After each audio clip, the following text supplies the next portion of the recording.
سأل سائل بعذاب واقع للكافرين ليس له دافع من الله ذي المعارج تعرج الملائكة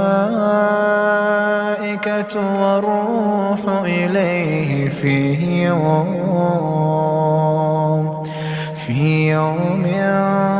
كان مقداره 50,000 سنة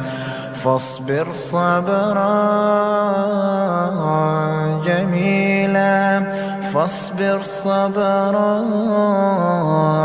جميلا إنهم يرونه بعيدا ونراه قريبا